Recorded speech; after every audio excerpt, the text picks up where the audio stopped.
Assalamualaikum warahmatullahi wabarakatuh. Innal hamdalillah nahmaduhu wa nasta'inuhu wa nastaghfiruh wa na'udzu billahi min shururi anfusina wa min sayyiati a'malina. Man yahdihillahu fala mudilla lahu wa man yudlil fala hadiya lahu. Asyhadu an la ilaha illallah wahdahu la syarika lahu wa asyhadu anna Muhammadan 'abduhu wa rasuluhu. Amma ba'du. Fa inna khairal kalami kalamullah wa khairal huda huda Muhammadin sallallahu alaihi wasallam wa syarrul umuri muhdatsatuha wa kullu muhdatsatin bid'ah wa kullu bid'atin dhalalah wa kullu dhalalatin finnar. Alhamdulillah, kita rafa'kan syukur kita kepada Allah Subhanahu wa taala yang mengumpulkan kita dalam majlis ilmu, yang berikan kita kekuatan dan kesihatan untuk terus menuntut ilmu dan mencari ilmu dengan khabar gembira yang Rasulullah menjaminkan bagi mereka penuntut ilmu, Allah pemudahkan jalan ke syurga dan Allah akan membukakan pintu pengampunan. Para malaikat beristighfar untuk penuntut ilmu dan pengajar ilmu. Ini di antara perkara yang paling penting untuk kita fahami. Dan apatah lagi dalam surah Al-Hadid Allah mengatakan yarfa'ullahu alladhina amanu minkum walladhina utul ilma darajat. Sesungguhnya Allah mengangkatkan di kalangan kamu orang yang beriman dan juga orang yang berilmu dengan beberapa darajat. Jadi itu kelebihan penuntut ilmu. Ya, siapa yang datang menuntut ilmu terlalu besar. Hatta orang yang datang bukan nak menuntut ilmu, nak lepak-lepak pun dapat pahala.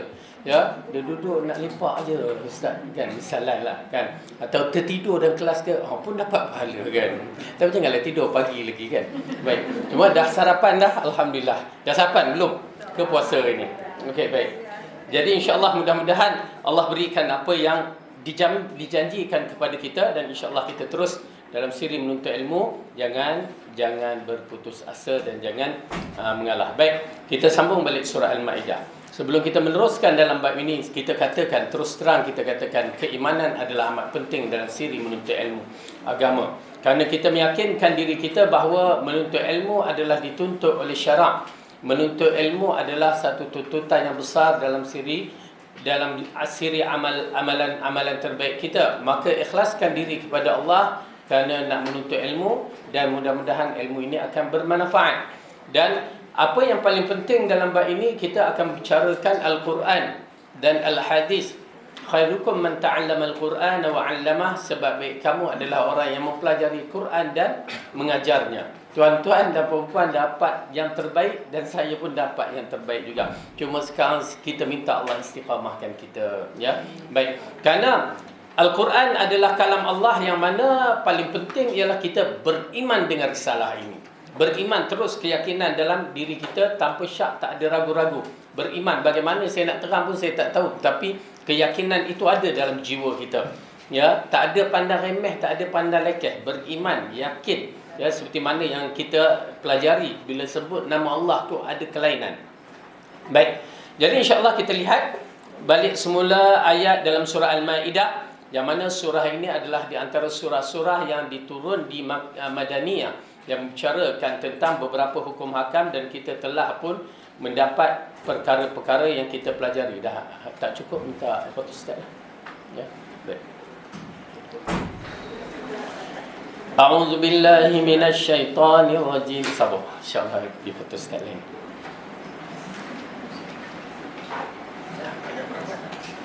Ayat yang ke-17. Berapa? Dah habis 17. Berapa? 16 habis. 16. Tak apa. 17. Pada saya 17.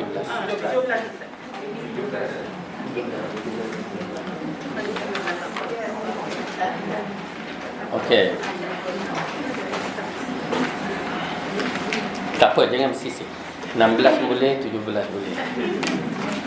Mungkin waktu 16 tu pasal ayat-ayat terakhir kita tertidur ke, tak pasal. Astagfirullah, maaf. A'udzu billahi minasy syaithanir rajim. Laqad kafara alladhina qalu inna Allaha huwal masih ibnu Maryam. قل فمن يملك من الله شيئا إن أراد أن يهلك المسيح ابن مريم وأمه ومن في الأرض جميعا ولله ملك السماوات والأرض وما بينهما يخلق ما يشاء والله على كل شيء قدير. وقالت اليهود والنصارى نحن أبناء الله وأحباؤه قل فلم يعذبكم بذنوبكم بل أنتم بشر ممن خلق يغفر لمن يشاء ويعذب من يشاء ولله ملك السماوات والأرض وما بينهما وإليه المصير. Sesungguhnya telah kafirlah orang-orang yang berkata sesungguhnya Allah itu ialah Al-Masih putra Maryam. Katakanlah, maka siapakah gerangan yang dapat menghalang-halangi kehendak Allah jika dia hendak membinasakan Al-Masih putra Maryam itu beserta ibunya dan seluruh orang yang berada di bumi kesemuanya. Kepunyaan Allah lah kerajaan di langit dan di bumi dan apa yang di antara keduanya. Dia menciptakan apa yang dikehendakinya dan Allah Maha Kuasa atas segala sesuatu. Orang Yahudi dan Nasrani mengatakan kami ini adalah anak-anak Allah dan kekasih-kekasihnya. Katakan, maka mengapa Allah menyiksa kamu kerana dosa-dosamu? Kamu bukanlah anak-anak Allah dan kekasih-kekasihnya, tetapi kamu adalah manusia biasa di antara orang-orang yang diciptakannya. Dia mengampuni bagi siapa yang dikehendakinya dan menyiksa siapa yang dikehendakinya. Dan kepunyaan Allah lah kerajaan antara keduanya. Dan kepada Allah kembali segala sesuatu. Okey, semua dapat dah? Ni. Tak dapat lagi. Fotokopi rosak tu? Tak.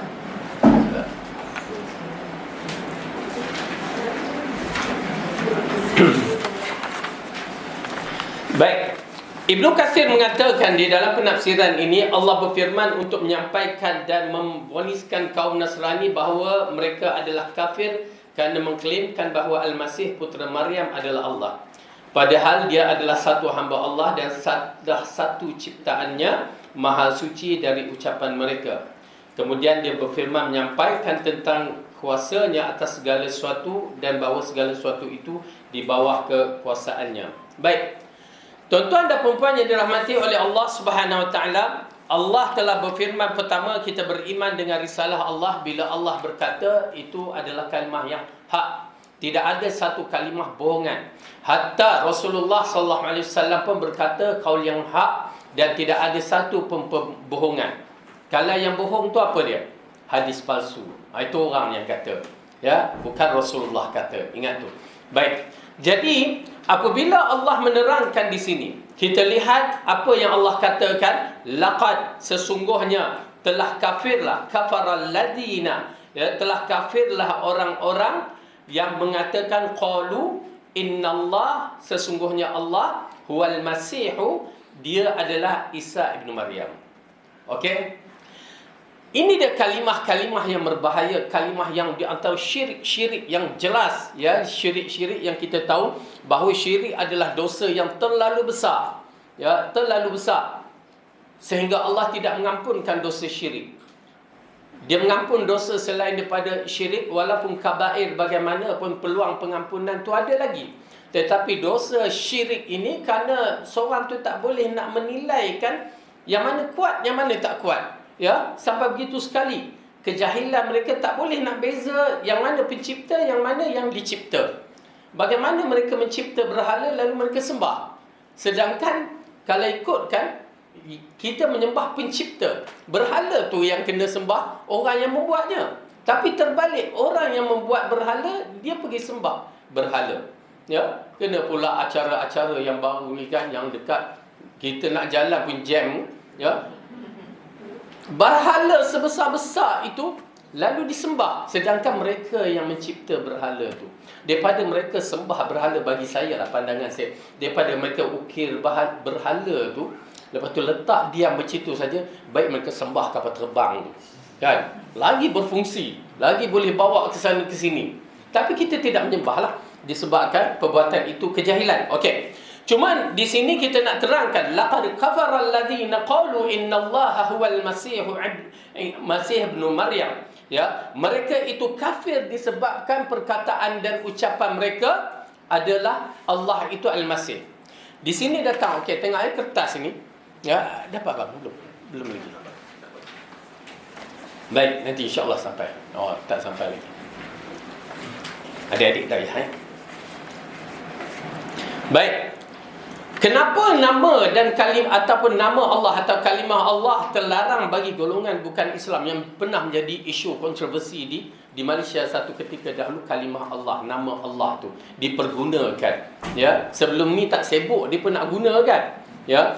Tapi pada isu-isu yang terakhir ketika itu, ramai yang nak menggunakan kalimah Allah kerana apa? Okey, kerana ya, mereka tidak tahu menggunakan nama Allah secara betul. Bahkan penggunaan kalimah Allah diertikan dengan maksud penghinaan. Apatah lagi kebelakangan ini penggunaannya adalah berunsur menarik generasi Islam yang telah rapuh akidah mereka kepada agama yang sesat. Jadi tujuan mereka meletakkan nama Allah dalam siri dan mereka minta agar dibenarkan adalah semata-mata kerana apa? Kerana untuk menyesatkan generasi Islam, anak-anak muda kita ni dengan kefahaman yang betul, tak betul. Itu dia punca dia. Tuan-tuan dan puan-puan kena tahu, kalau kita di dalam agama kita ni, Islam ni pun telah berpecah berapa golongan? 73. Good, masya-Allah. Kenapa tu ya? Dah boleh jadi ustaz-ustazah dah. 73 golongan. 73 golongan. 72 tu tak betul. Di antaranya isu nama Allah ni pun dah tak betul. Dan itu dalam agama kita. Kita menyebut Allah dengan kefahaman yang dibawa oleh Rasulullah. Tetapi orang yang menganut akidah falsafah, dia menyebut Allah kefahaman cara falsafah dia. Itu dalam agama kita. Ya, bila kita mengisbatkan Ar-Rahmanu 'ala arsyistawa, mereka tak mengisbatkan, itu dalam agama kita. Itu yang jadi berpecah. Bayangkan, kalau di kalangan dalam agama kita pun masih lagi orang yang menyebut kalimah Allah tidak memahami kalimah itu dengan baik, ini kan pula orang kafir. Okey, ni dia. Jom kita lihat apa di kalangan yang Allah ceritakan dalam Al-Quran. Di antaranya dalam surah Al-Baqarah, Allah berfirman, A'udzu billahi minasy syaithanir rajim. وَقَالُوا اتَّخَذَ اللَّهُ وَلَدًا سُبْحَانَهُ بَل لَّهُ مَا فِي السَّمَاوَاتِ وَالْأَرْضِ كُلٌّ لَّهُ قَانِتُونَ. Dan mereka orang-orang musyrik berkata, Allah mempunyai anak. Maha suci Allah dari apa yang mereka katakan itu. Bahkan dialah yang memiliki segala sesuatu yang ada di langit dan di bumi. Semuanya itu tunduk di bawah kekuasaannya. Okey. Ini di antara kelancangan mulut-mulut mereka, orang musyrik. Di sini orang musyrik, ya, mengatakan Allah ada anak. Na'udzubillah. Ini menunjukkan sifat-sifat yang mana diambil Allah tu lalu diletakkan. Keimanan mereka kepada Allah tu lain daripada ahli sunnah wal jamaah ataupun kita yang beriman kepada Allah. Lepas tu nak mendakwa, dia nakkan kalimah Allah. Nampak tak? Mereka faham kalimah Allah tu ada anak. Kita tak faham begitu. Kita faham Allah itu Maha Esa. Dia tidak beranak dan tidak diberanakkan.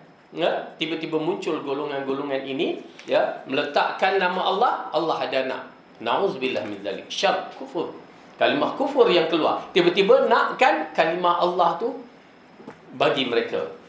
Dalam negara Islam berbahaya. Ya, tidak ada penggunaan mereka itu melainkan, ya, untuk menyesatkan ummah. Okey, kemudian Allah ceritakan lagi. Wa yaj'aluna lillahi ويجعلون لله البنات سبحانه ولهم ما يشتهون. Dan mereka mengatakan Allah mempunyai anak-anak perempuan, maha suci ia, sedang bagi mereka pula mereka sediakan apa yang mereka sukai, anak-anak lelaki. Okey, ini dalam surah An-Nahl. Ini dia antara perangai-perangai orang ini, di antara orang musyrik di zaman kafir Quraisy, ya. Dia kata Allah ada anak perempuan. Kalau pada zaman tu kita tahu kan bahawa mereka tak nak anak perempuan, betul? Ya, pada zaman itu, di zaman Firaun, dia tak nak anak lelaki. Tetapi di zaman kafir Quraisy, dia tak nak anak perempuan. Ya, bila dalam Al-Quran menceritakan bila dia dengar isteri dia melahirkan anak perempuan, terus berubah muka dia dalam keadaan marah, malu pada kawan-kawan dia, ya. Dan kalau boleh dia balik terus dia nak tanam budak baby perempuan tu. Dahsyat. Dia tak suka. Tiba-tiba dia boleh nisbahkan Allah ada anak perempuan. Kan jahat tu. Ya. Kalau dia dengar sendiri dia tak suka, tiba-tiba dia boleh nisbahkan Allah ada anak perempuan. Dia dikaitkan dengan nama malaikat. Malaikat tu yang mereka yang kafir Quraisy kaitkan Allah mempunyai anak perempuan. Na'udzubillah syarr. Nampak tak apa yang mereka faham kalimah Allah. Kemudian kita lihat fastaftihim ali rabbikal banatu wa lahumul banun am khalaqnal malaikata inatha. Oleh sebab ada di antara kaum musyrik Arab yang mendakwa bahawa malaikat itu anak-anak perempuan Allah, maka bertanyalah wahai Muhammad kepada mereka itu, adilkah mereka membahagikan untuk Tuhanmu anak-anak perempuan dan untuk mereka anak-anak lelaki? Atau adakah mereka tahu kami jadikan malaikat itu perempuan? Mungkin sana dia terhenti kat sebelum tu, ya. Pasal saya edit yang last sekali. Okey, baik. Jadi mereka menisbahkan Allah, ya, yang paling jahat. Cuba tengok ali rabbika, kalimah Rabb tu, ya. Yang saya katakan bila kita menyebut kalimah Rabb, bukan kalimah main-mainan. Yakni Tuhan, ya, kalimah Rabb itu adalah menunjukkan kehebatan Allah. Dia tak perlu apa-apa daripada makhluknya. Tiba-tiba mereka boleh nisbahkan Allah begitu. Jahat. Bagi saya jahat. Ya, siapa yang gunakan kalimah Rabb itu lepas tu, ya, mempermainkan, jahat sejahat-jahatnya. Ya. Okey. Kemudian Allah mengatakan waladallahu wa innahum lakadzibun. Allah beranak, sesungguhnya mereka adalah orang yang berdusta. Ya, kalau siapa yang belajar bahasa Arab, waladallahu, hu tu kan, dia tak sebut ha, hu. Ya, yakni Allah beranak. Jahat betul. Nauzubillah. Dia macam dia kata kat kita orang lelaki, kamu beranak ke? Uish, tak logik kan, orang lelaki nak beranak. Tapi tak tahulah. Kemudian Allah mengatakan, ini di antara Yahudi punya kejahatan dia. Wa qalatil yahudu yadullahi maghlulatun ghullat aydihim wa lu'inu bima qalu. Dan orang-orang Yahudi itu berkata, tangan Allah terbelenggu, bakhil ataupun kikir. Tangan mereka lah yang terbelenggu, dan mereka pula dilaknati dengan apa yang telah mereka katakan. Jahat.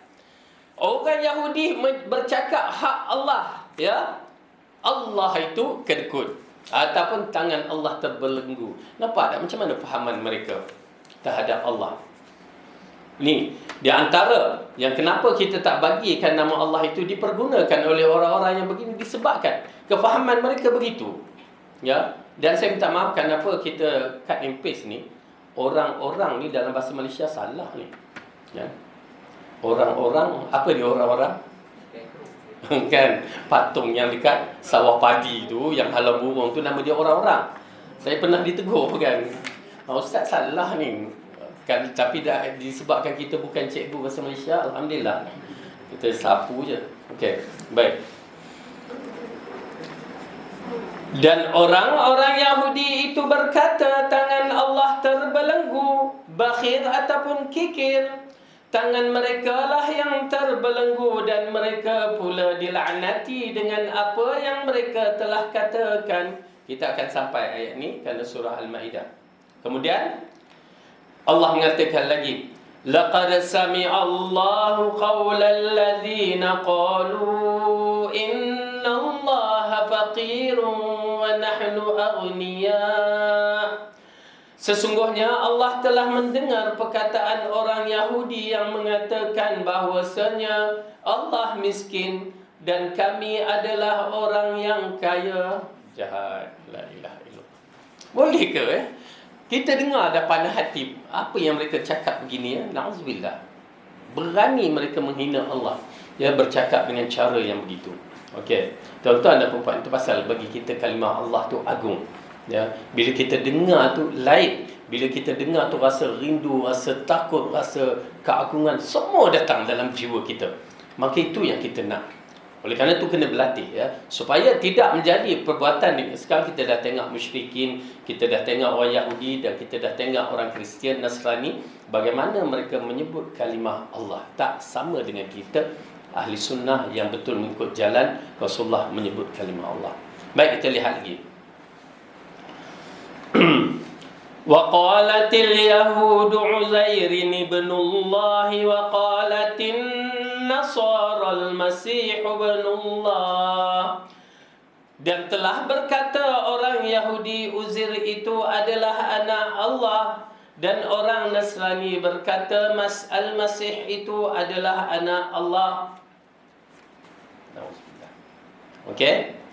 Ini di antara kalimah-kalimah nama Allah yang sebenarnya yang menjadi isu. Kenapa kita tak setuju? Kalau dia kata aku orang Arab itu terpulanglah. Tapi untuk digunakan negara kita, sebenarnya kita tak setuju disebabkan penggunaan mereka itu ada perkara yang mereka nak lakukan. Ya.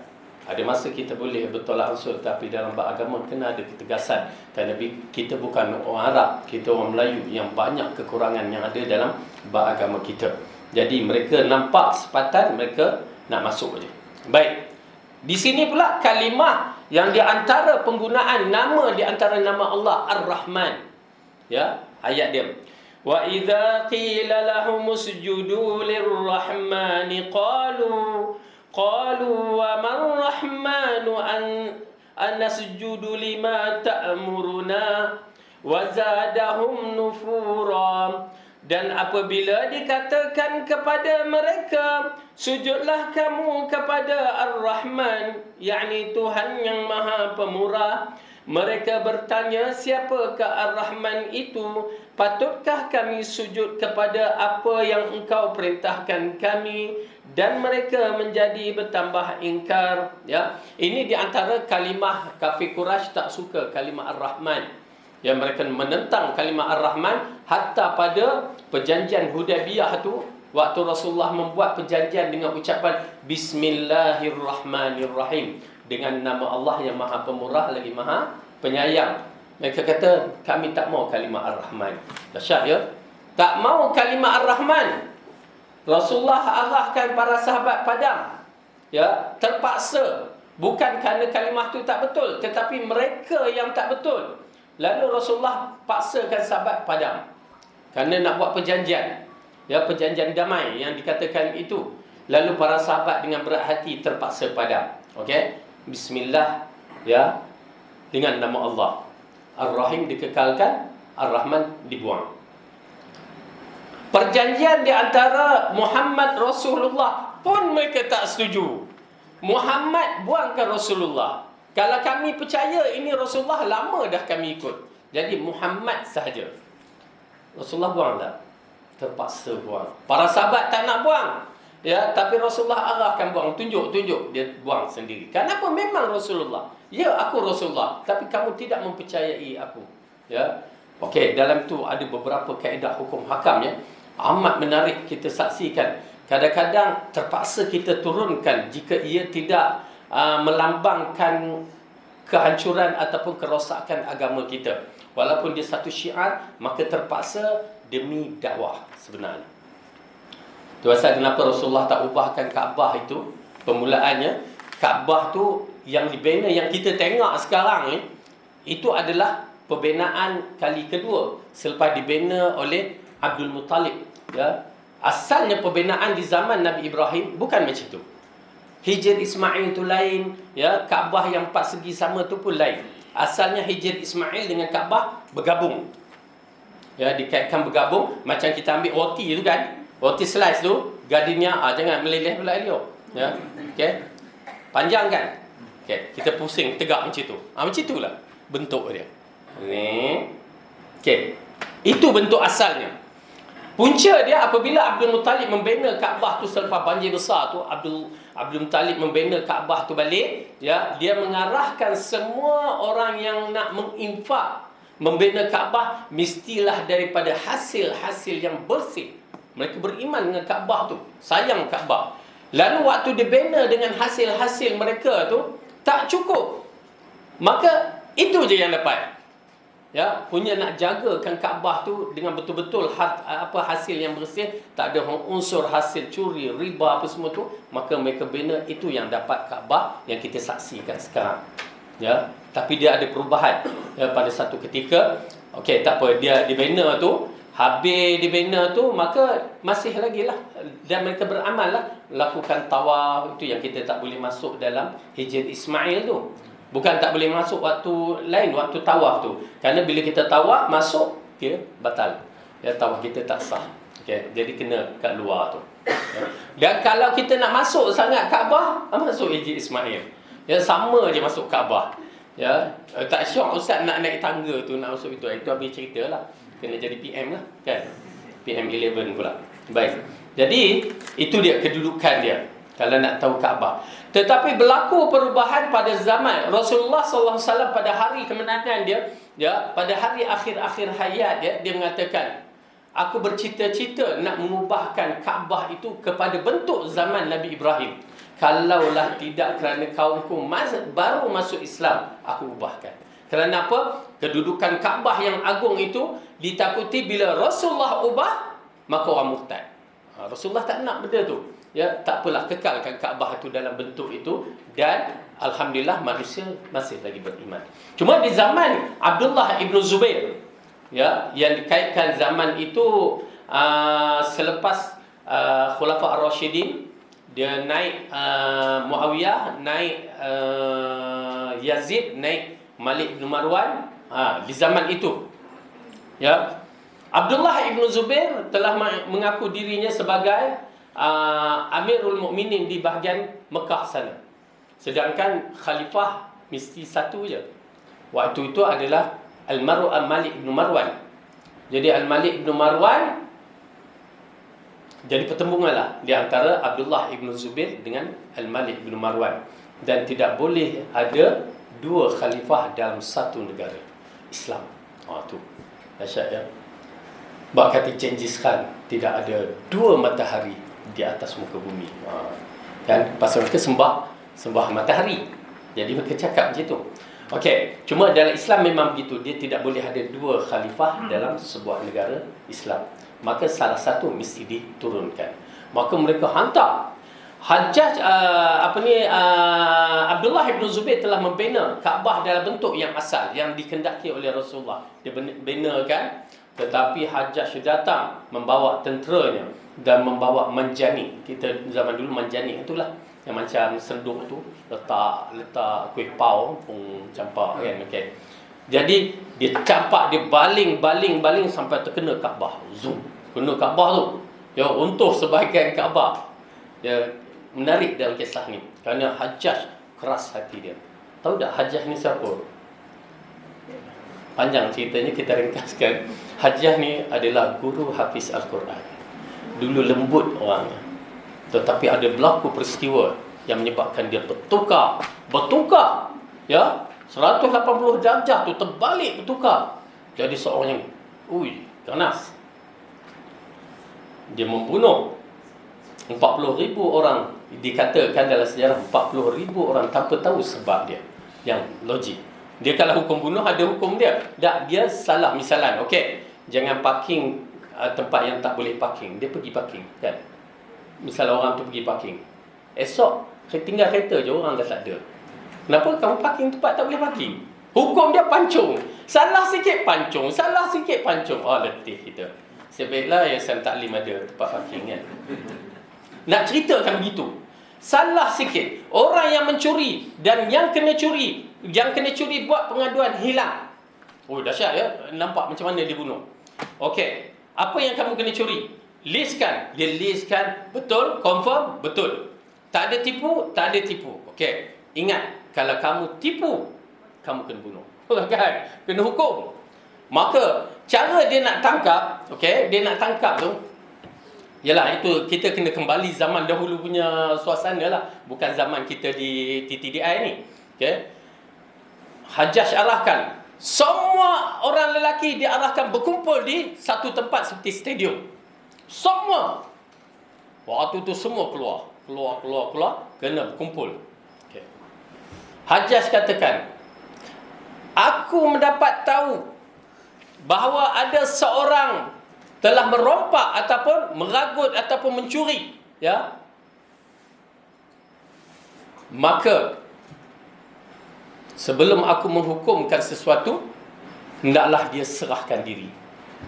Oh, mula-mula tak ada orang suspend juga kan. Tapi tak terasa. Okey. Diulang balik. Dia ulang perkataan yang sama, siapa yang tak mengaku, maka aku pancung semua sekali. Macam mana tu? Orang yang mencuri itu dah fikir 2-3 kali. Pasal apa? Bila dia kata pancung semua sekali, mak, ayah dia, abang dia, mungkin ada anak dia, semua kena pancung disebabkan dia seorang. Kali ketiga dia ulang, mengaku. Okey, mengaku settle lah. Panggil dulu, panggil. Okey, apa yang kamu curi? Dia bagi list kan. Tengok, sama tak list? Okey, sama. Kamu lepas, dia pancung. Tu dia.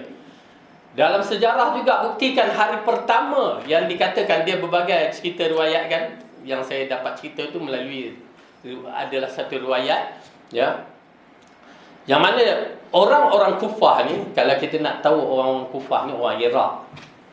Kufah ni Iraq, ya, Iran, tu. Kalau nak tahu perangai mereka, memang penipu banyak, penipu kuat. Itu zaman dahulu. Dia macam orang Mesir juga, sorry. Ya. Saya ingat saya duduk Pakistan, orang Pakistan kuat penipu kan. Tapi rupanya pergi ke Mesir, Mesir lagi teruk penipu dia. Dahsyat. Dahsyat betul. Sampai mereka kata kalau kita naik kereta, tangan kita kat situ kan, ada jam, tengah jalan-jalan tu, tengok jam dah hilang. Dah betul lah kamu di Mesir. Macam tu kan. Dia boleh mencuri begitu dahsyat. Saya kena tipu. Habis. Ya, 2-3 ribu je ada tipu kita. Pasport dia ambil apa semua, menyamar polis, jahat betul. Okey, ala kulihal. Orang Kufah ni diminta Hajjaj pergi menyelesaikan masalah, ya. Dan dilantik sebagai gubernur. Hajjaj pakailah topi perang dia tu kan. Dia panggil semua orang Kufah masuk ke dalam masjid. Maka masuklah mereka dalam masjid. Dan masjid dulu mana ada tile macam kita ni. Dikatakan ada batu-batu atas pasir kan zaman tu. Maka waktu dia berdiri berkhutbah, dia cakap, lalu dia mengatakan, aku mendapat tahu, ya, bahawa di Kufah ini ada buah-buah yang ranum dah sampai masa untuk dipetik. Hajjaj adalah orang yang ahli sastra kan. Hajjaj ahli sastra, cukup dahsyat. Ya, orang sana Kufah yang duduk belah sana, dia baling batu ke Hajjaj, kena kan? Kena. Tengok. Orang sana pula baling, tahu. Dia pun mempermainkan. Masyhur orang Kufah mempermainkan ketua mereka. Masyhur dia. Hajjaj pun tengok. Dan aku rasakan memang sudah masa untuk dipetik kan. Orang tu baling lagi. Yang ni pun baling belah sini, tak apa. Dan Hajjaj sebelum tu arahkan semua tentera-tentera dia berada di pintu-pintu masjid kan. Okay. Di pintu-pintu masjid. Dan bila aku mengangkat topi perang aku ni, kau akan kenal siapa aku. Kan? Dia pun gelak. Ada apa dengan dia ni? Dia hebat sangat ke? Okey, tak apa. Dia pun angkat. Dia angkat je, pintu semua tutup.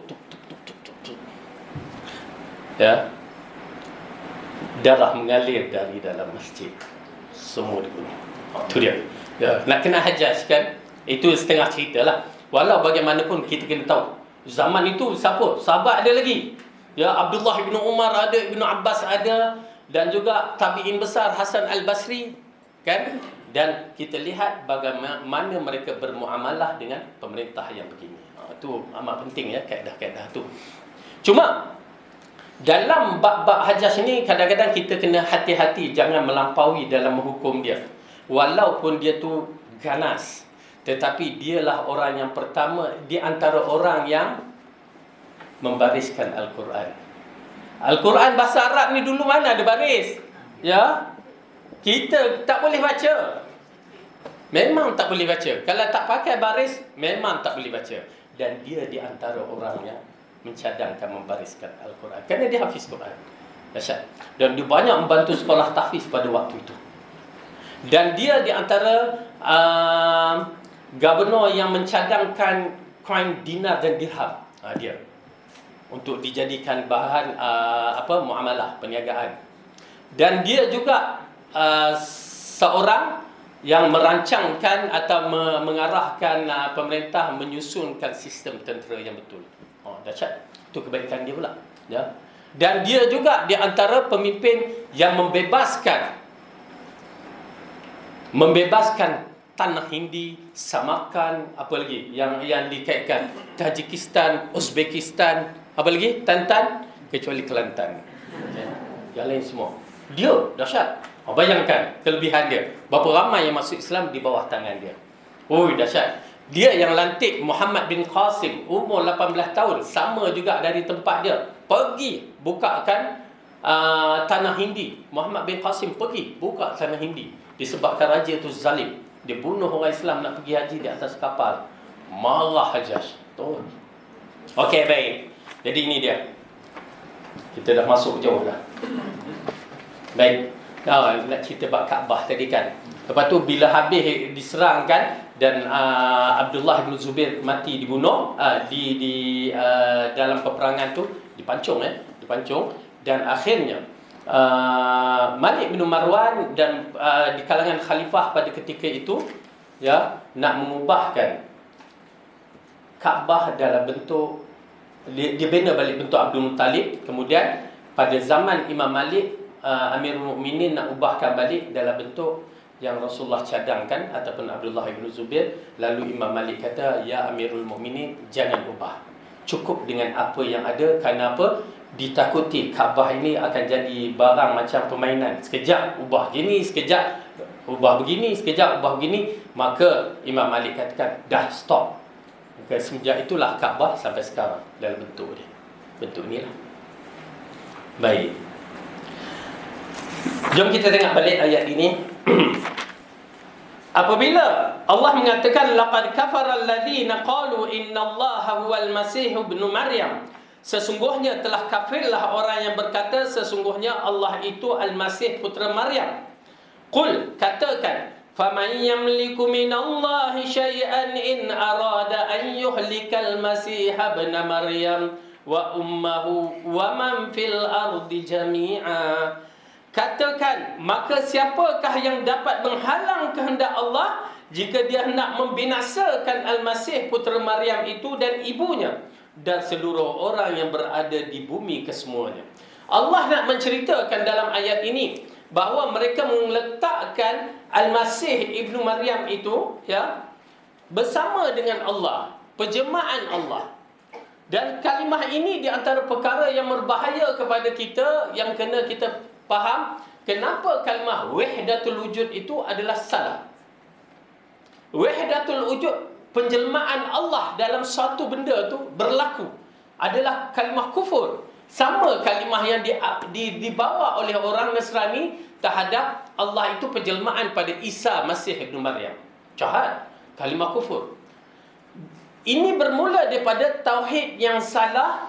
Pertama, kita tidak mengenali Allah dengan cara yang betul dan tidak mengisbatkan Allah itu berada di atas arasy. Itu punca dia. Ar-Rahmanu ala arsyistawa. Allah katakan dia bersemayam di atas aras. Jangan set minda kita macam mana. Kita tidak diajarkan begitu. Yang perlu set minda kita, aku beriman dengan kalam Allah, aku beriman dengan hadis Nabi seperti mana yang dikatakan. Bagaimana? Laisa kamitslihi syai'. Allah tidak sama dengan makhluk. Itu pasal bila Allah berkata-kata tak sama dengan makhluk, melihat tak sama dengan makhluk, mendengar tak sama dengan makhluk. Apa lagi? Bersemayam di atas arasy tak sama dengan makhluk. Ya, Allah turun di langit bumi tak sama dengan makhluk. Jangan kita masukkan turun tinggal arasy. Tak. Itu akal kita yang membicara. Tetapi iman kita tak mampu untuk membicara, melainkan serah saja urusan itu kepada Allah. Dahsyat ya. Bila dia tidak mau menerima Ar-Rahmanu ala arsyistawa, lalu dia mengisbatkan Allah fi kulli makan, di mana-mana, dia akan jadi perkara ni, penjelmaan Allah dalam tubuh badan. Itu yang mereka nak sampaikan mesej. Dan orang-orang yang jahat ni nak mempergunakan Allah dah menjelma dalam tubuhku. Kufur. Kalimah kufur. Allah bagi petunjuk. Alhamdulillah. Mak saya kan, pasal dia dalam bab ni, orang yang mendakwa diri ahli sunnah wal jamaah di bumi kita pun terpecah kepada dua kelompok.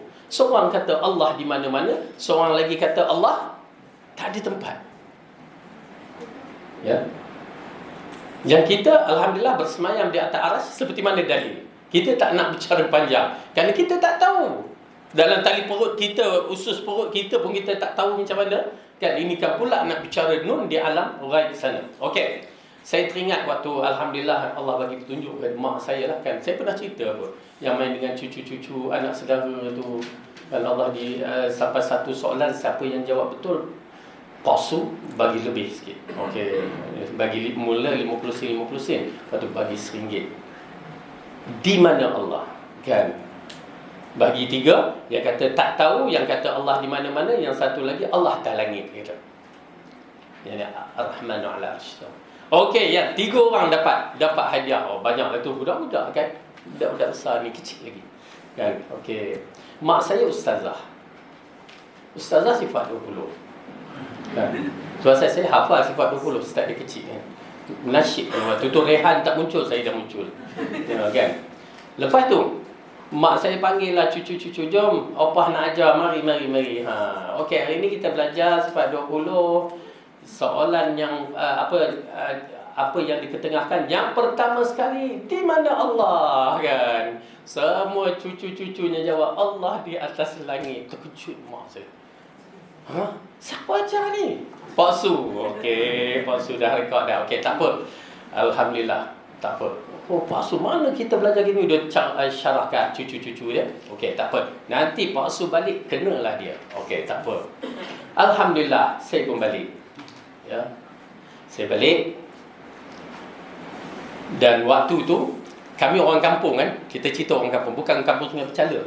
Kampung Sungai Cepala, moden dah. Ya, Sungai Pecala. Okey. Di mana rumah biasa orang kampung, di belakangnya toilet tandas kan, di luar. Lepas tu ialah di belakang tu apa semua. Okey, tak apa.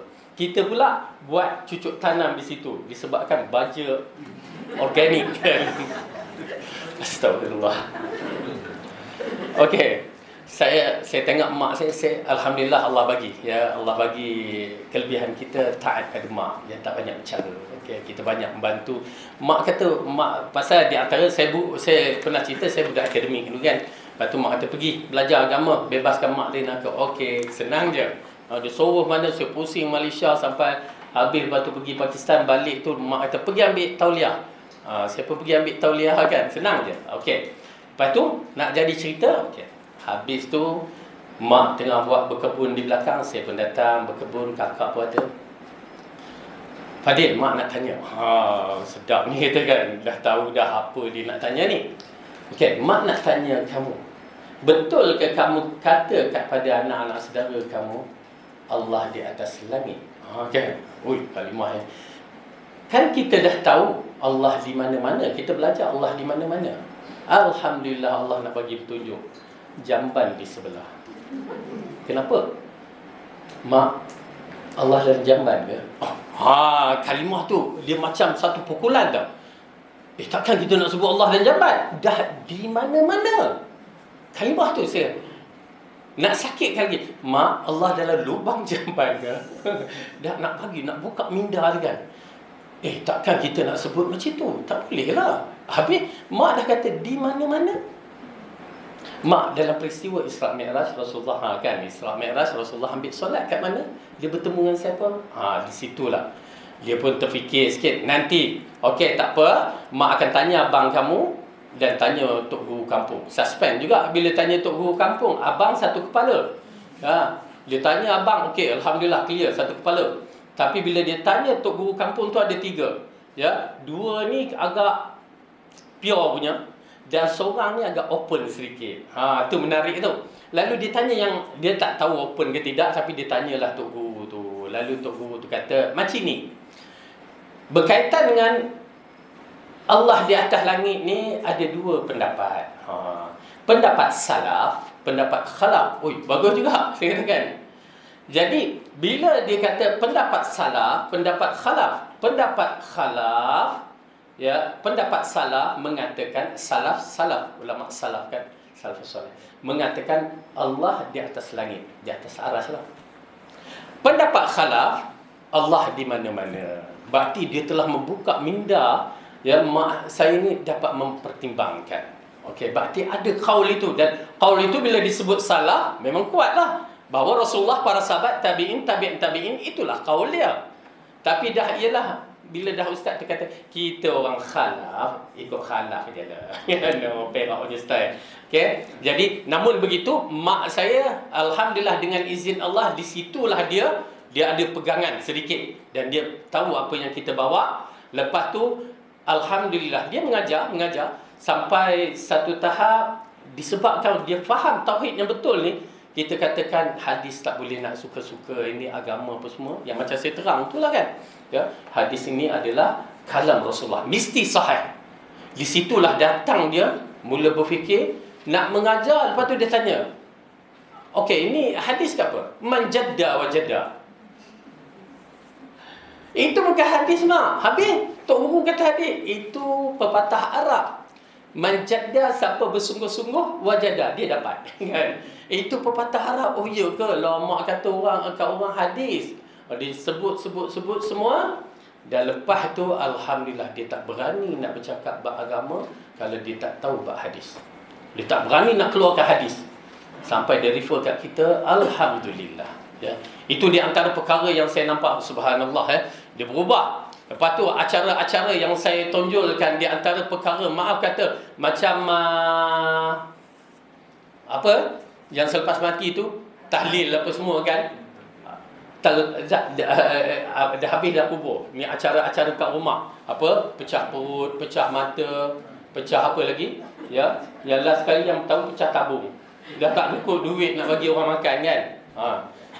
Waktu tu ayah saya tanya, Midah, siapa yang nak handle doa arwah ni kan? Fadil? Kalau dia nak kan? Dia tahu dah pendirian kita. Dan saya waktu hari kematian tu saya duduk macam anak dara dalam bilik je, tak keluar. Tak ada siapa pun kacau. Cuma nak cerita kita ada pendirian kita. Okey? Baik. Jadi di sini kita melihat, ya, kalau Allah nak hancurkan Isa Al-Masih Ibnu Maryam wa ummuhu fil ardi jami'an, dan manusia seluruh fil ardi jami'an, dan semua makhluk di muka bumi tidak menjadi masalah. Ya, memang itu Allah mampu melakukannya. Cuma bila dia masukkan Allah itu dalam tubuh badan Maryam Isa tu yang menjadi kesalahan.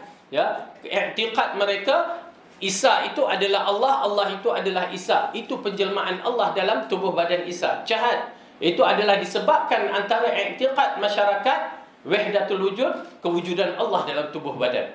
Kerana berlaku ya, orang di kalangan orang Islam di zaman dahulu yang menjadi kufur kalimah ini. Sehingga kan dikatakan Allah berada dalam jubahku. Kalau tengok Al-Hallaj yang dipuja oleh golongan tertentu, Hallaj, dia mengatakan Allah berada dalam jubahku. Allah berada hatta di dalam bangkai babi. Kalimah kufur. Kalimah kufur. Ya, tapi itulah pegangan mereka. Okey? Baik. Berhati-hati. Ya, kalau orang Islam pun ada fahaman macam ni, letih. Memang ada pun. Kemudian Allah menceritakan Walillahi mulkus samawati wal ardi wa ma bainahuma yakhluqu ma yasha wallahu ala kulli syai'in qadir. Kepunyaan Allah lah kerajaan langit dan di bumi dan apa yang ada di antara keduanya. Dia menciptakan apa yang dikehendakinya dan Allah Maha Kuasa atas segala sesuatu. Walillahi mulkus samawati wal ard. Pada Allah lah, milik Allah lah kerajaan di langit dan di bumi.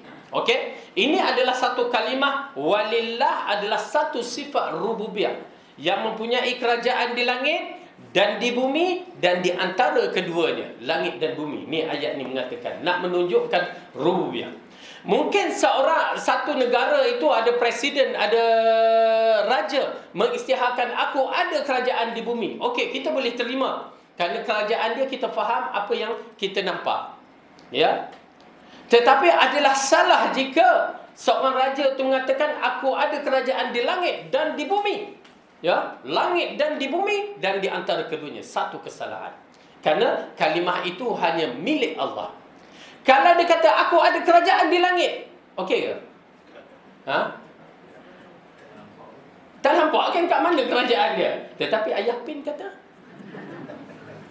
nampak tak kalimah kufur yang keluar daripada mulut Ayah Pin? Ya, kerana kerajaan di langit tak ada siapa yang boleh memiliki melainkan Allah. Kerajaan bumi ni tak apalah kita katakan begitu, tetapi secara mutlaknya memang milik Allah. Okey. Jadi oleh kerana itu bila disebutkan kerajaan di langit dan di bumi, ini adalah sifat rububiyah ketuhanan yang tidak dimiliki melainkan Allah. Berhati-hati. Ya.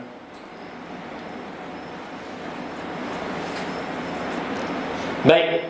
Kemudian Allah mengatakan yakhluqu ma yasha. Okey, saya agak tertarik walillahi mulkus samawati wal ardi wa ma bainahuma. Pasal Allah mengatakan wa ma bainahuma, di antara keduanya.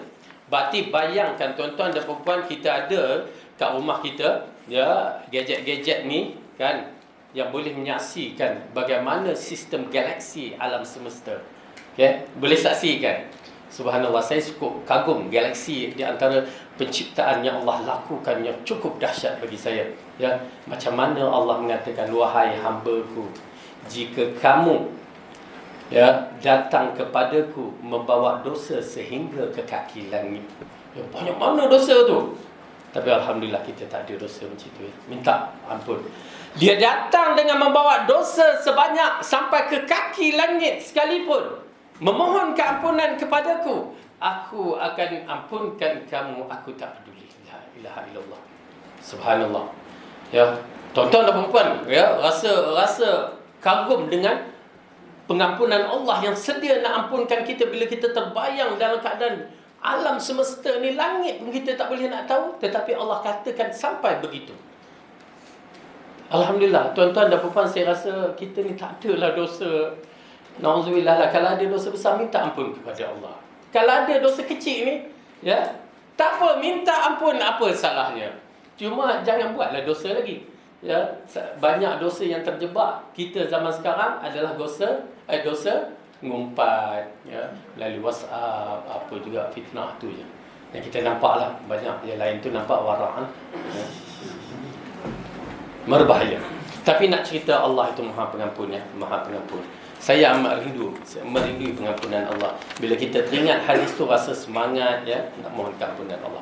Kemudian Allah katakan di sini, ya, walillahi mulkus samawati wal ard wa ma bainahuma yakhluqu ma yasha. Allah boleh cipta apa yang dikehendakinya. Ya, wallahu ala kulli syai'in qadir. Gabungan pada ayat itu, wallahu ala kulli syai'in qadir, dan Allah Maha Kuasa atas segala sesuatu.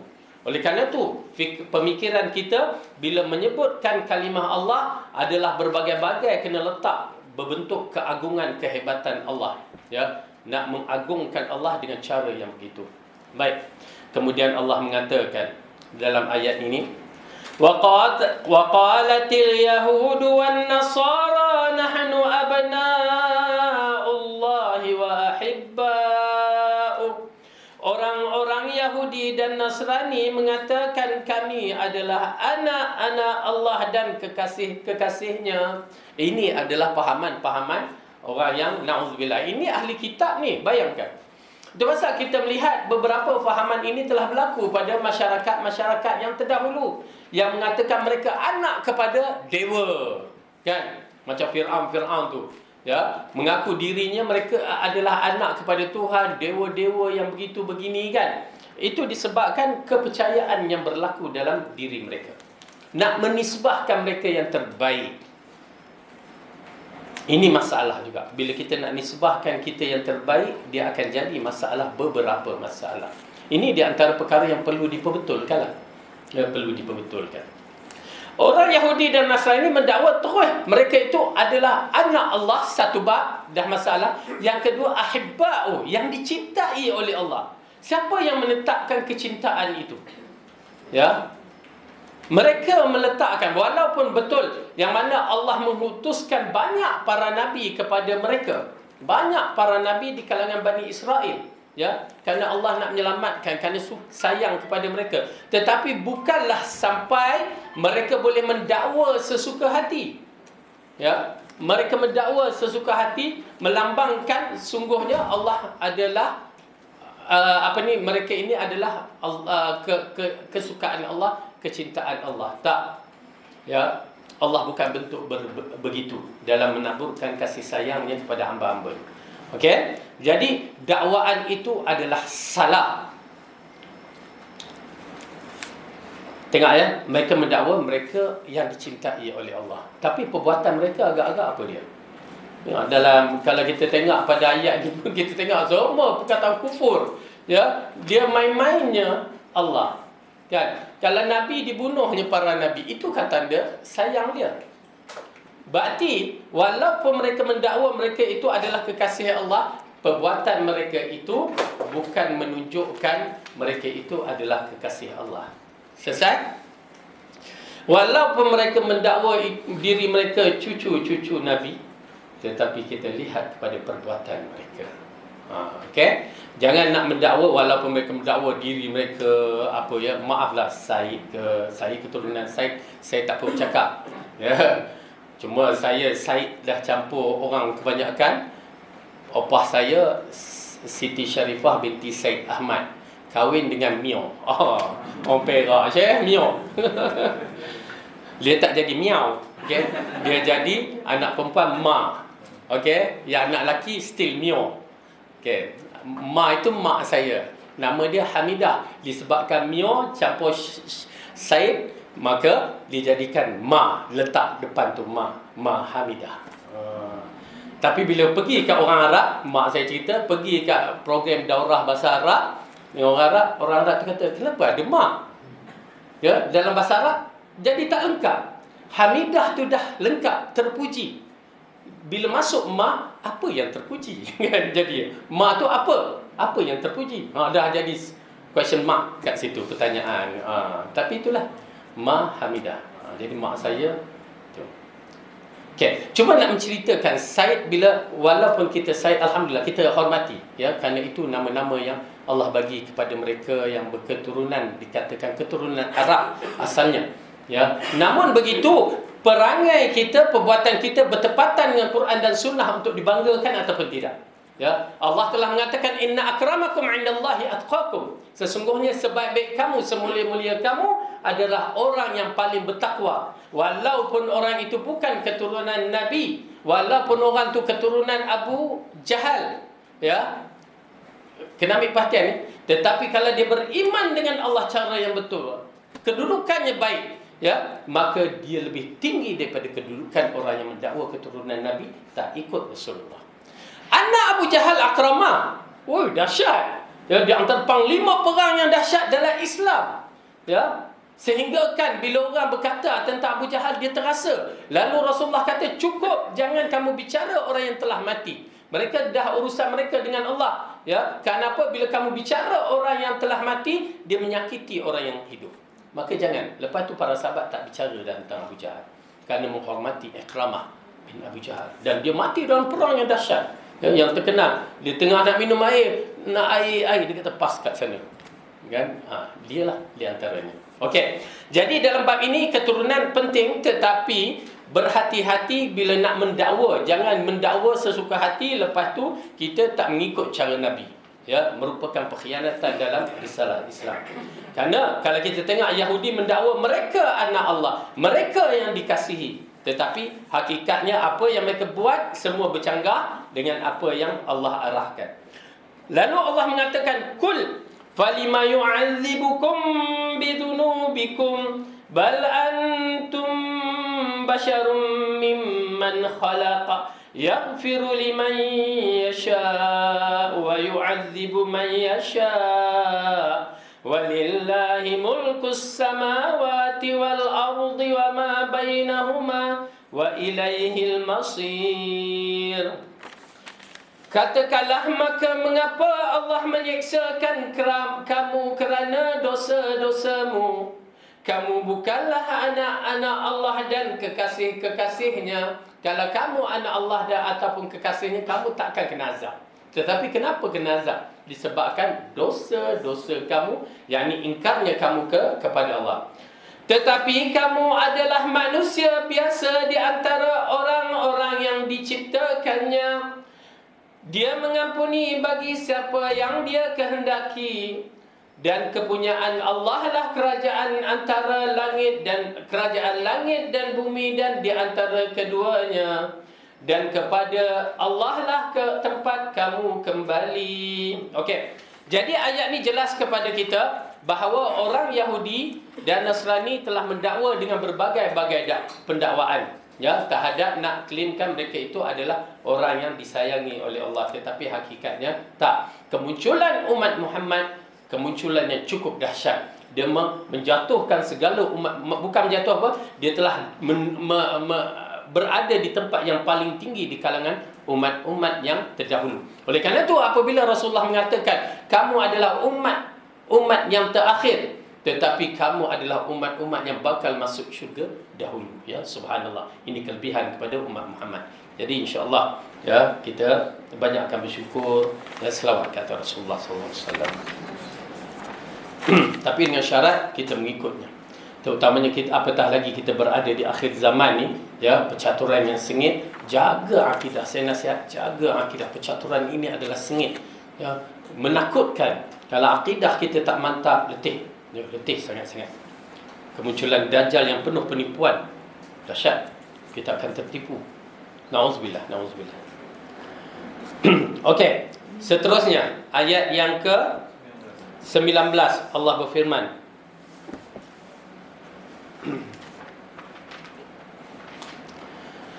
Ya ahlal kitab qad ja'akum rasuluna yubayyinu lakum ala fatratin minar rusul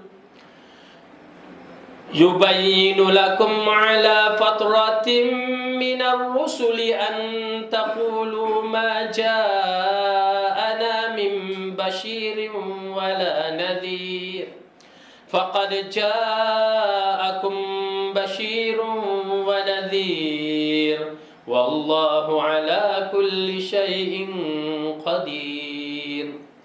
Hai ahli kitab, sesungguhnya telah datang kepada kamu Rasul kami menjelaskan syariat kami kepadamu ketika terputus pengutusan Rasul-Rasul, agar kamu tidak mengatakan tidak datang kepada kami baik seorang pembawa berita gembira maupun seorang pemberi peringatan.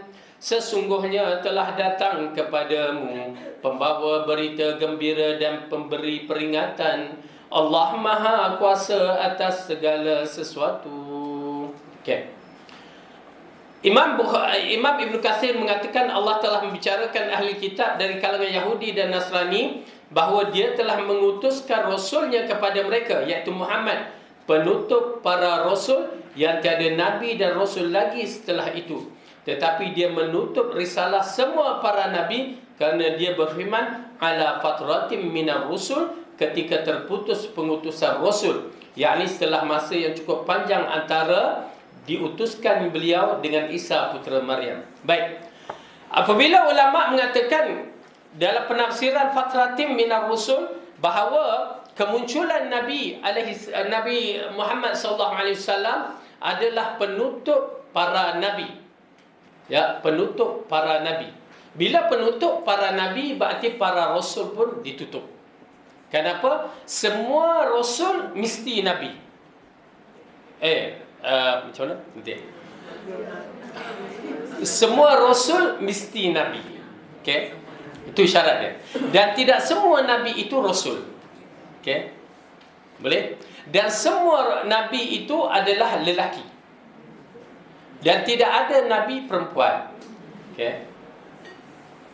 Dan semua, dia ada beza, rasul nabi ni ada dua perbezaan sedikit lah. Ya, mungkin ada perbahasan yang dikatakan nabi rasul diutuskan sebanyak 300 lebih. Nanti jap. Dan nabi diutuskan 100,000 lebih. Itulah, dah terlupa lah. Ada perbahasan kesahihan hadis tu. Ya, tapi ala kulli hal, saya study sahih. Ya, baik, ala kulli hal. Ya, 124,000 nabi yang menjadi rasul terhad. Okey. Baik. Manusia lepas tu diangkat beberapa orang menjadi nabi, kemudian diangkat menjadi rasul dan diangkat lagi menjadi ulul azmi. Itu tingkatan-tingkatan nabi yang terbaik ataupun nabi yang terpilih. Bukan terbaik, terpilih. Baik. Dan yang menarik sekali, semua nabi sebelum diutuskan Rasulullah, semua nabi akan wujud di negeri masing-masing, berbahasa masing-masing. Ya, itu sebelum kemunculan Rasulullah sallallahu alaihi wasallam. Jika negeri kita di seluruh dunia ni ada berbagai bahasa, nabi-nabi telah muncul di sana mengikut bahasa masing-masing sebelum kemunculan Rasulullah. Ya. Jadi kalaulah nabi itu waktu sebelum kemunculan Rasulullah ada masyarakat Perak lama kan, orang Perak lama. Ya, nabi dia berbahasa Perak. Kita orang Perak. Okay. Kalau orang Kelantan, duk gegeh bahasa Kelantan lah, kan. Kalau orang Minang, orang Negeri Sembilan pun begitu, dia ikut bahasa. Ya, bahasa masing-masing. Tetapi kemunculan Nabi Isa, lepas tu kemunculan antara Nabi Isa dan Rasulullah, tak ada para nabi. Dikatakan tak ada para nabi. Ya, tak ada. Ashabi duk berbahas tentang Ashabul Kahfi baru ni. Ya, apa cerita? Ya Allah, pengajaran Ashabul Kahfi terus hilang disebabkan berbahas bab yang lain tu. Kita berheran. Ala kulli hal. Ya, Nabi Isa sampai ke Rasulullah tak ada nabi. Tidak ada nabi. Lalu muncul Rasulullah, dialah penutup segala nabi. Itu pasal Rasulullah, ya, penutup segala nabi, dia menyampaikan risalah lil alamin, semua sekali. Ya, dia tak mengikut kabilah-kabilah ke apa, tak. Okay. Dan penutup nabi, bila sebut penutup khatamun nabiyyin, penutup nabi, berarti penutup rasul. Tapi orang-orang jahat ni dia tak. Itu dia penutup nabi, rasul dia tak tutup lagi. Oh, jahat kan?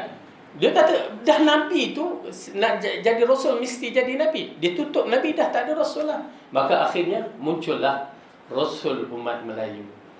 Itu hujah dia.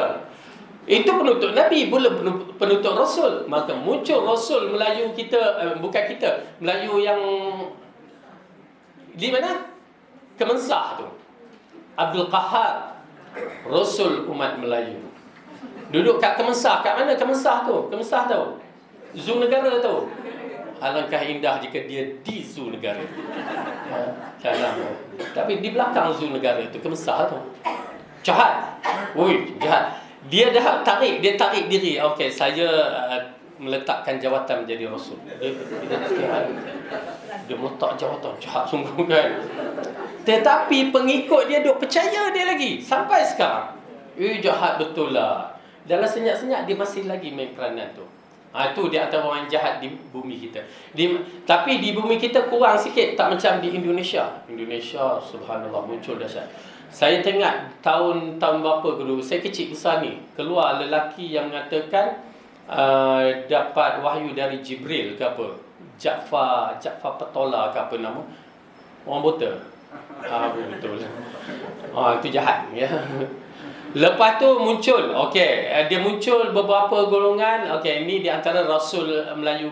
Rasul Melayu Kaha, ayah pin mengaku Tuhan tu, Tuhan Harun tu pun mengaku Tuhan. Ini di antara orang yang jahat. Yang seorang lagi katanya Nabi, yang duduk di New Zealand sekarang. Dia menyebarkan fahaman tu. Nak tangkap tak dapat, dia lepas ke New Zealand. Siapa ke nama? Sihab tu, jahat tu, dia boleh jadi dapat pengaruh pada waktu Covid tu. Jahat tu lah. Itu orang Melayu kita. Tapi kalau kat Indonesia, Masya Allah, di antara juga yang masalah dulu Al-Arqam lah, di Sungai Bercala, Asy'ari Muhammad yang dikatakan pemuda Bani Tamim. Bila pemuda Bani Tamim dikaitkan dengan Imam Mahdi, dikait-kaitkan, nauzubillah, jahat. Alhamdulillah dia dah mati. Ingat, dia dah mati, tapi pengikutnya kata tak mati lagi. Pengikut dia kata tak mati. Nampak tak bagaimana ritual datang dalam fahaman yang salah tu akhirnya memuja orang mati tu. Dia dahsyat. Pasal saya bertemu dengan orang yang kan kerajaan Saudi nak tangkap tu, dah tangkap tapi disebabkan diplomatik bebas, tapi mereka tidak dibenar. Itu pasal kalau kita pergi Mekah haji ke kalau dia berkata jom pergi Hudaibiyah, tang mana Hudaibiyah tu, berhati-hati. Kalau pergi Hudaibiyah yang masjid tu okeylah, untuk buat setengah tu buat umrah kali kedua ketiga kan, itu tak apa. Dia akan kata kita makan roti canai di sana, berhati-hati. Itu tempat global ikhwan Al-Arqam. Saya kami tak tahu. Dia berkata orang duk bercakap. Jadi travel ni pun bawalah. Waktu tu Dr. Zaimi ada, Dr. Asri pun ada kan. Saya pergi. Waktu pergi tu dah rasa tak sedap, pasal mereka ada lambang kopiah mereka tu kan. Dah rasa tak sedap.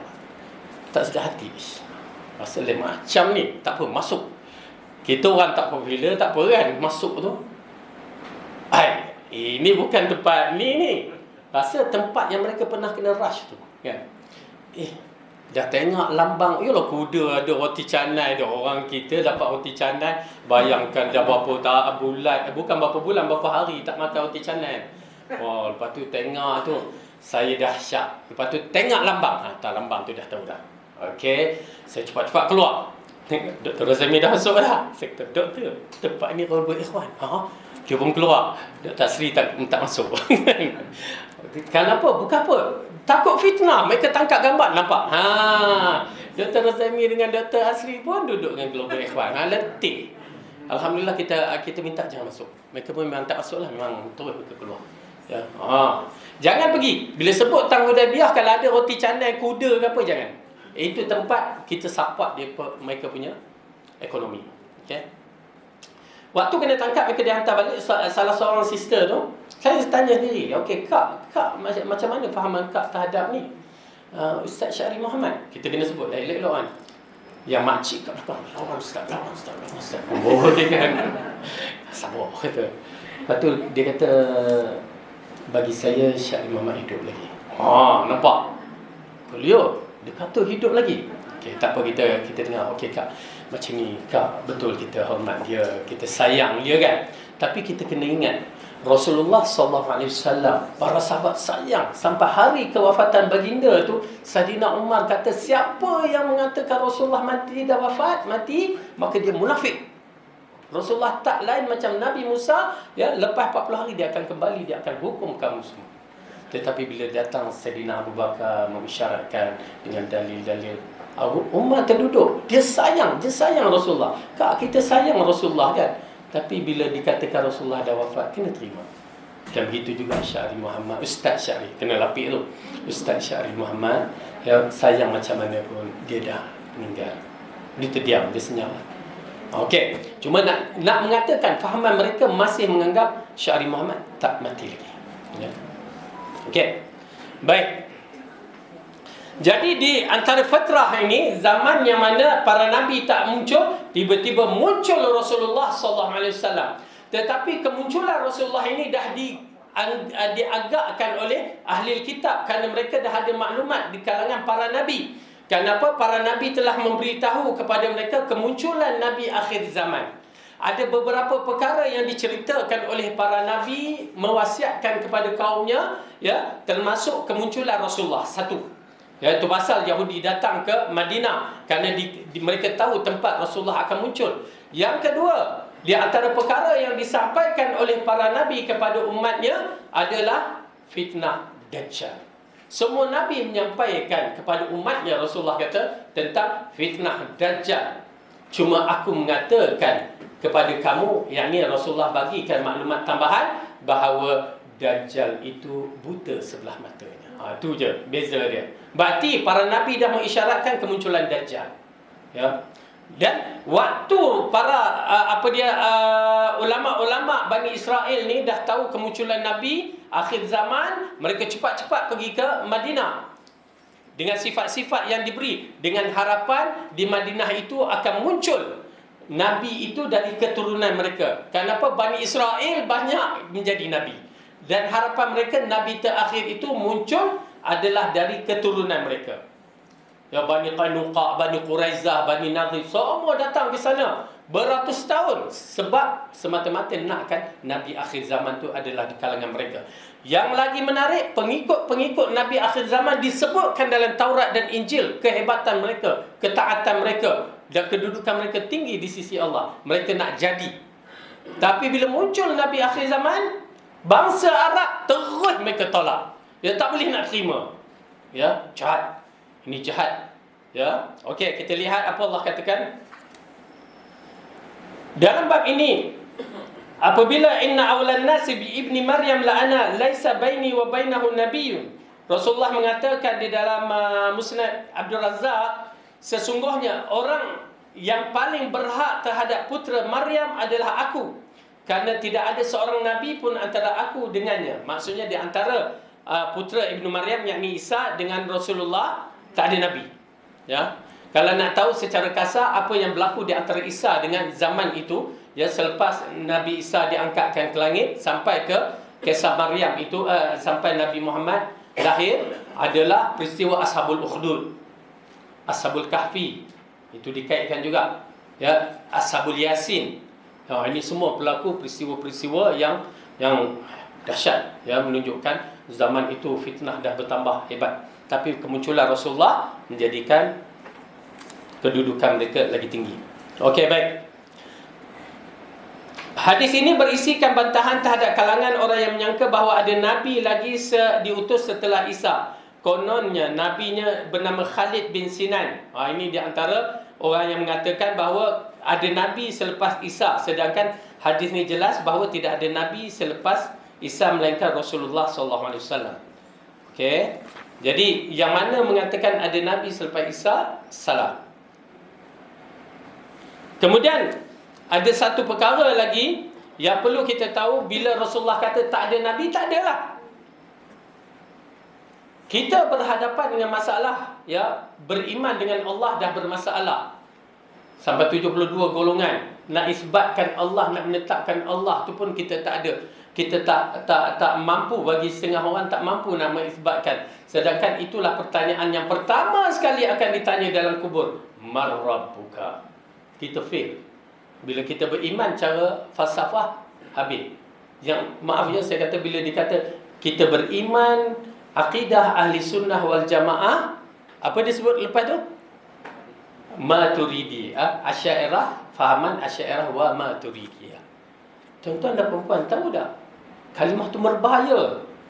Kita beriman mengikut ahli sunnah wal jamaah, fahaman Rasulullah dan para sahabat tabi'in. Tu dia. Bukan Asy'ariyah Maturidi. Kerana Asy'ariyah muncul selepas tahun 200 Hijrah. Selepas itu. Habis yang 200 sebelum tu, bagaimana kedudukannya? Ya, oleh kerana tu kita kena betulkan balik fahaman ahli sunnah wal jamaah mengikut Al-Quran, mengikut Rasulullah dan para sahabat tabi'in, tabi'in. Pada masalah tauhid kita berhadapan masalah. Masalah malaikat pun kita, masyarakat kita berhadapan dengan masalah. Dengar, kita terdengar dalam klip video dia mengatakan, oh ada wali tu dia menghalang malaikat maut untuk mencabut nyawa. Subhanallah. Kita beriman malaikat ni macam mana? Sedangkan malaikat mengikut arahan Allah, bukan ikut arahan wali tu. Kita dengar yang terbaru tu, dia menghalang, dia marah malaikat Munkar dan Nakir nak tanya soalan marah buka. Aku nak berzikir dalam kubur. Amboi. Nampak tak? Berlaku tak penyelewengan? Itu kalau kita korek lagi akan bertemu. Beriman dengan para nabi pun bermasalah. Yang mengatakan nabi masih hidup lagi dah satu bab. Yang mengatakan Nabi Ilyas, Nabi Khidir masih hidup sampai hari ini, satu bab. Sedangkan Rasulullah kata semua orang selepas ini tak melebihi, maksudnya dalam 100 tahun lebih kurang je yang mampu hidup. Kecuali Nabi Isa. Yang lain baktinya dah tak ada dah mati. Tiba-tiba beriktikad Nabi Khidir wujud, Nabi Ilyas wujud. Salah. Para Nabi pun dah berhadapan dengan masalah. Itu belum lagi tengah isu sekarang ni. Ada, ialah mungkin kita ambil, mengatakan bahawa sebelum muncul Rasulullah ada Nabi. Itu je lah. Yang tengah sibuk seorang profesor tu nak menceritakan ada muncul Nabi-Nabi di negeri kita ni. Okay. Cuma kalau dia kata begitu, kita hormati, kita anggap sebelum kemunculan Rasulullah. Okay. Kalau dia kata dia lupa Rasulullah, gila kita. Okey. Kemudian yang keempat, berkaitan dengan Al-Quran, penakwilan lagi dahsyat. Beriman dengan Al-Quran.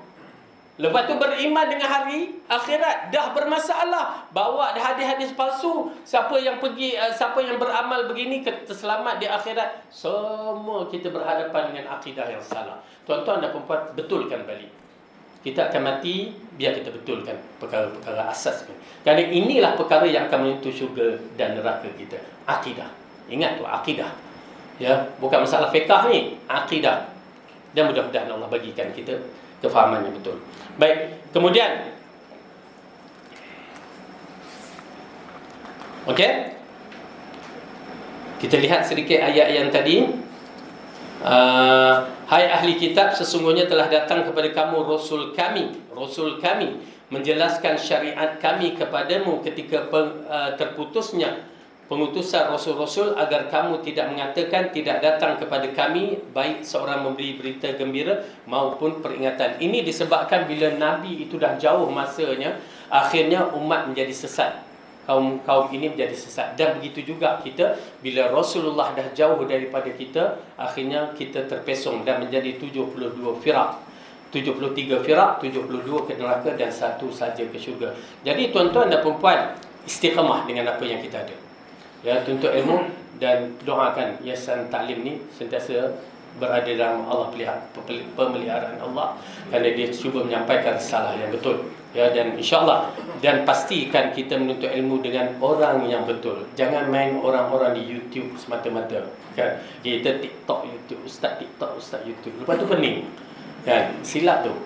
Kena tengok manhaj ilmu kita. Bab kata Ibn Sirin, ya inna hadzal ilma dinun falyanzur min aina akhastahum. Sesungguhnya ilmu ini adalah agama, maka hendaklah dia tengok pada siapa yang dia ambil agamanya. Maka kita tengok kenapa salah beragama, salah kontraktor pun berhadapan dengan masalah kan. Tapi mungkinlah kalau apa pun mati. Tetapi kalau salah agama, nauzubillah, silap-silap boleh kekal dalam neraka. Okey, nauzubillah. Video pendek bahaya kan? Ha? Video pendek tak bahaya. Video pendek. Memang pendek bahaya. Tak apa. Ya, cuma kalau video panjang letih pula nak dengar. Kan? Tak apa, menuntut ilmu dengan cara yang betul. Tu je. Cari tempat-tempat yang betul. Ya. Yang penting kita ada berbagai-bagai tempat. Kita ada Baitul Salam. Lagi apa lagi? Ya, Al-Khadim. Lagi? Banyak. Tapi ada yang muncul dalam tu, ada yang tak muncul. Kat Singapura ada AQS. Okay, ala kulli hal, cuba ya, belajarlah elok-elok dan mudah-mudahan Allah berikan kita ilmu yang bermanfaat dan menjadikan kita hamba-hamba yang soleh, yang penuh ilmu dan dapat berhadapan dengan fitnah akhir zaman. Amin ya rabbal alamin. Wallahu a'lam bisawab. Aqulu qawli hadza wa astaghfirullah li wa lakum. Wassalamualaikum warahmatullahi wabarakatuh.